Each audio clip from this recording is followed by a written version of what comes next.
Breaking at 14:37 this afternoon, the leader of the government, Keir Starmer, stepped off the red carpet of number 10 and pointed directly at the man who runs the capital, Sadiq Khan. A salvo fired across the heart of London's power. The flash of cameras, the hush in Whitehall, the silent dread on City Hall's steps.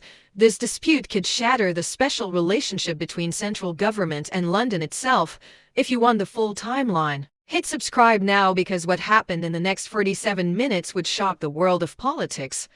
Here's what sparked the crisis no one saw coming. At 15:12, in the bowels of Parliament, Starmer laid out his challenge. You have our numbers. You have our budget, so why is London being shortchanged? The gallery stilled. The press leaned in. London held its breath. And outside, in the streets of the capital, a rumble of anger and urgency began to grow.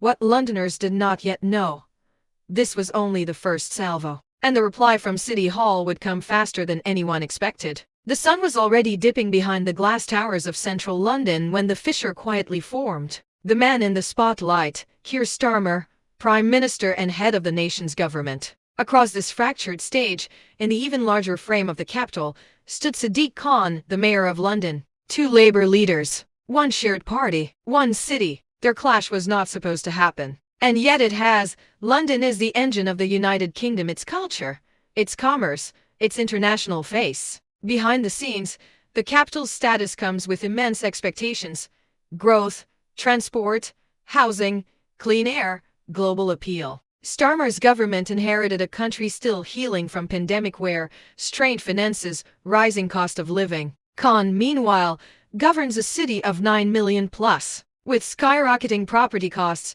a transport system creaking at the edges, and a population more diverse than any in British history. For months, reports suggest the tension has been growing quietly. Khan has publicly called the National Treasury to account, asking for authentic support for London's infrastructure, warning that the government machine appears behind the curve. Starmer, on the other hand, must manage the national books, keep fiscal discipline, and show voters that his government controls the chaos. In that space of shared allegiance and divided turf, the specific fault line emerged: funding. London argues that despite its size and significance, it is being shortchanged. Vital projects for transport extensions, housing programs, urban regeneration are being squeezed. The government counters that resources are limited, and national priorities must come first. And in these wet November days, those opposing forces are colliding. This is no ordinary municipal squabble. It is a question of who holds power, what London's role should be, and whether the capital will receive its fair share at the precise moment when Britain's credibility abroad and at home depends on strong governance. Some sources claim ministers were taken by surprise by how openly Khan challenged Starmer's treasury. Witnesses say the mayor's office circulated projection tables showing London falling behind other global cities for investment in 2025-26. At stake, not just money, but trust. The government's claim to a new era of competence. The mayor's claim to defend his city's future. In the shadows, whispers of a Labour Party fracturing between national and local loyalties. And Liverpool, Manchester, Glasgow all watching.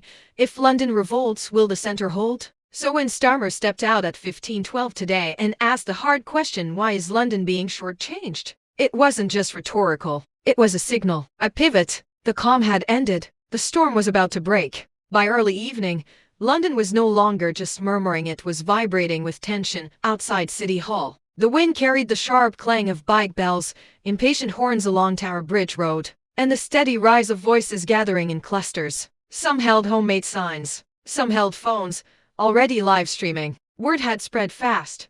Starmer had challenged Khan directly, and the capital wanted answers. News alerts hit phones like sparks in dry grass. Starmer presses Khan on funding gap. London mayor accused of mismanaging budget. Government withholding support. Sources claim political pressure. Every notification added heat. In pubs from Camden to Croydon, the same debate echoed. One witness described the atmosphere as like a derby match, but political, everyone choosing a side. Another said people were arguing so loudly you could hear them over the football. On the underground, passengers scrolled through clips of Starmer's comments. Some nodded grimly, others scoffed. A few simply shook their heads at the ever-thickening fog of political drama, and across the city, journalists began circling like hawks. Camera crews set up outside both Number 10 and City Hall. Boom mix hovered, Commentators filled the airwaves. Is this the first real rupture in Labour unity? One asked on LBC. Starmer wants fiscal discipline, but what about London's needs? A BBC correspondent countered. This could explode by morning, whispered a Sky producer caught by a hot mic inside Parliament.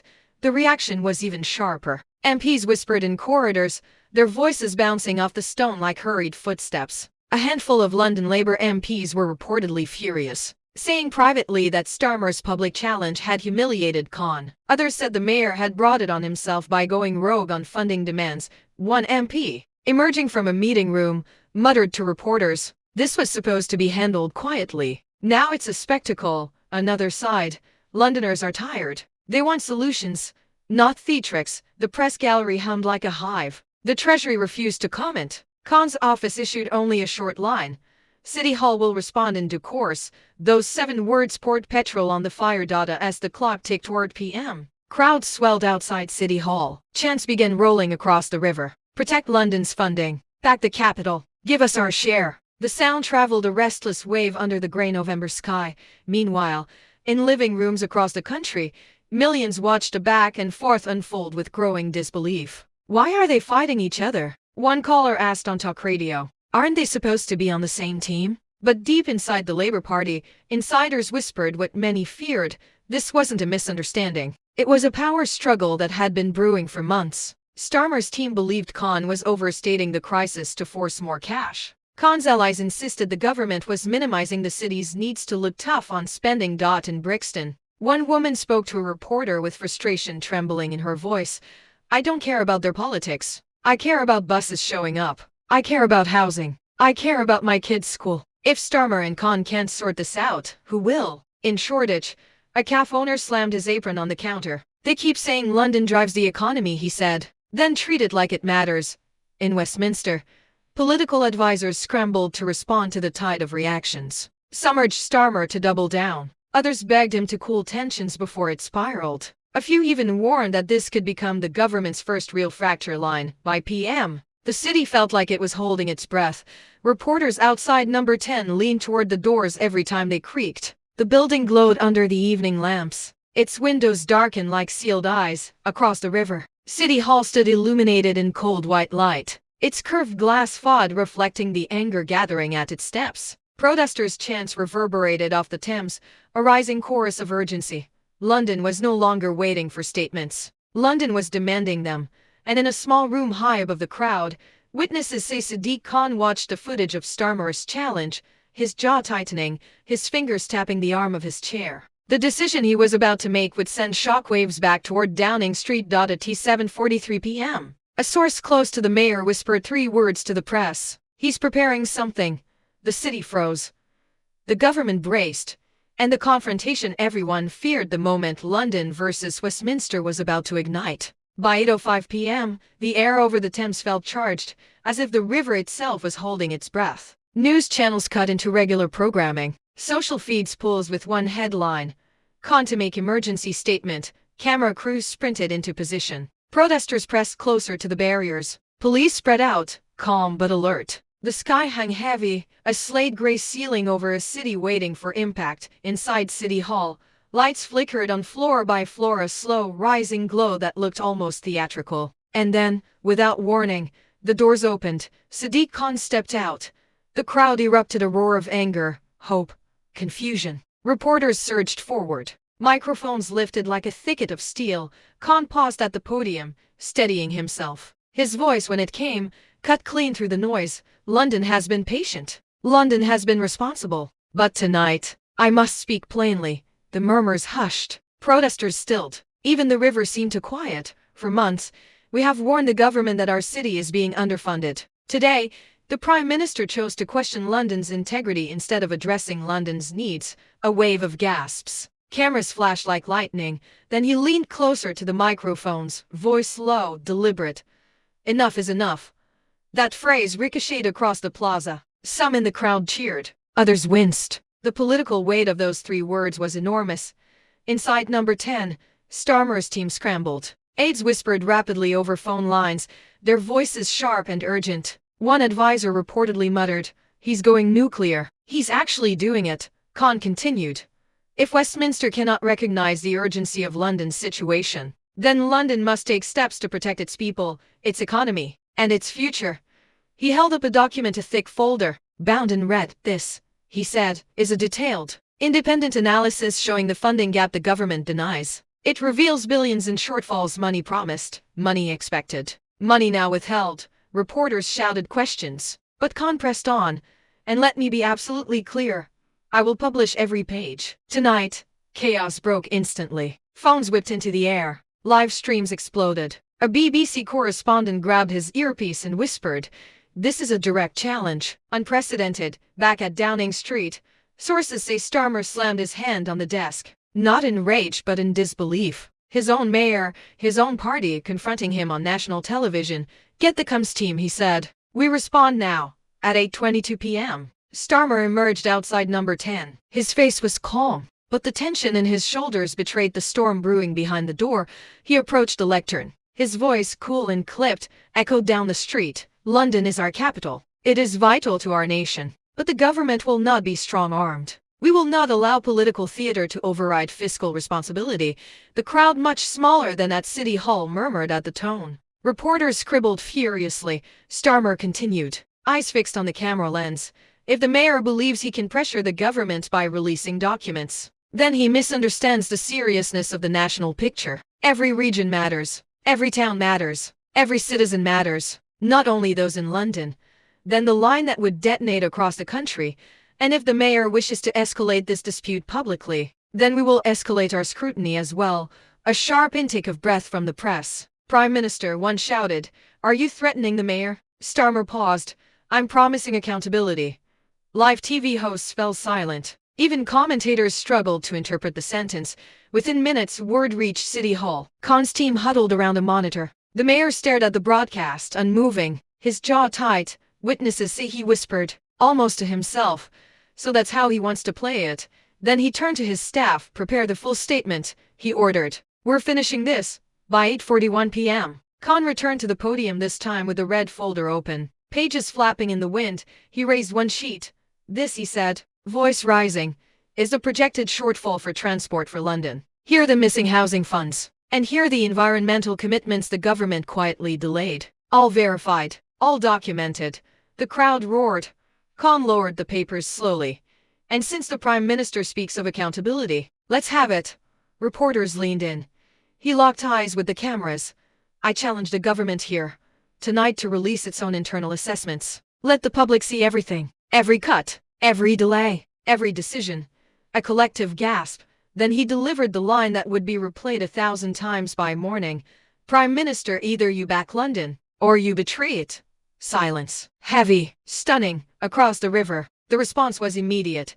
Starmer stepped back to the lectern a third time, his advisors begging him not to, and looked straight into the lens. Fists clenched at his sides.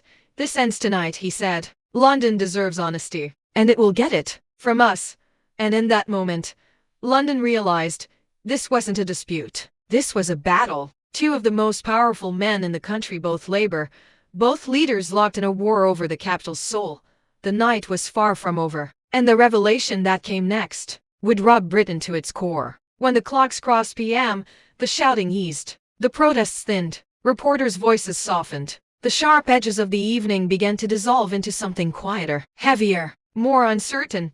London lay beneath a misty veil, streetlights glowing in blurred halos, buses humming along half-empty roads. The Thames moved slowly, carrying the reflections of City Hall and Downing Street on its shifting surface to buildings locked in a silent stare across the water. Inside homes across the capital, televisions flickered in dim rooms. Families watched the replays, the speeches, the challenge, the counter-challenge. Some leaned forward in disbelief. Others leaned back in exhaustion. Many simply turned the sound down, hoping that by morning, the heat would cool, but the tension had already seeped in. In Westminster, aides walked the corridors in near silence now. The chaos of the evening had passed, leaving only the weight of what had been said and what it meant. Starmer's final words, "This ends tonight," still echoed faintly, like a stone dropped into a deep well. In City Hall, the air was just as still. Staffers stared at their screens, watching reactions pour in from around the world. Some messages of support, some outrage, some fear. And the mayor, standing by the tall glass window, looked out over the river without speaking. Reports say he didn't touch his phone for nearly 20 minutes, a rare quiet for a man normally wrapped in constant movement. Down below, the city breathed in its own way. A lone cyclist sped across a bridge, his light blinking through the fog. A busker packed up his guitar, strumming a final chord that echoed off stone walls. A police officer leaned on a railing, looking across the Thames toward the glowing curve of City Hall and whispering to his partner, "Feels like something's changed tonight, doesn't it?" London had felt political storms before, but this one landed differently. This one wasn't Westminster against the opposition. Not party versus party, not left versus right. This was family turning on family. A government and its own capital city. A prime minister and his own mayor. A party split across its own power lines, and in that fracture, something fragile had shifted. Some Londoners feared this would harden divides, that national funding would grow colder, that City Hall would grow louder, that the next months would be a tug-of-war with real consequences on real lives. Others felt strangely hopeful, believing the confrontation might finally drag hidden truths into daylight. Up in the northern boroughs, a mother sat by her window watching the street lamps glow and whispered, "They need to stop fighting. My rent's going up, my bus route's shrinking. I don't care who wins. I just want them to fix it." In the East End, a young man closed his shop early, shaking his head. "London deserves better," he muttered. "We've carried this country for years. Someone has to stand up for us." He didn't say whether he meant Starmer or Khan, and in the wealthy corners of the city, Kensington, Chelsea, the conversation was quieter, more cautious. People spoke of markets, business confidence, stability. They worried about what investor calls might look like in the morning. Everywhere, the same thought pulsed under the surface. What now? Because no matter which side Londoners leaned toward tonight, they all knew the same truth: something irreversible had started. A tension long buried had finally broken through the concrete. As midnight approached, the city settled under a thin drizzle. Fog clung to the skyline, softening the sharp corners of the Shard and the walkie-talkie. Trains rattled in the distance, a low, metallic heartbeat for a restless capital. Tomorrow, the real fallout would begin. Statements, counter-statements, leaks, briefings, questions in Parliament, pressure in the press. The kind of political trench warfare that can last weeks, sometimes months. But tonight was the stillness before the next step. London stood between two forces, neither willing to bend. A government demanding discipline, a mayor demanding respect, a city caught in the crossfire, wondering who would blink first, and history always watching from the shadows quietly marked a page. Because years from now, when people look back at this cold November night, they will not remember the statistics or the spreadsheets or the talking points. They will remember the feeling, the shock, the sense that something fundamental cracked open in the relationship between London and Westminster. They will remember the lights reflecting on the Thames, the silence after the speeches, and the uneasy truth lingering over the capital. Power may come from Parliament, but pressure, real pressure, comes from the people. And tonight, London's voice was louder than both.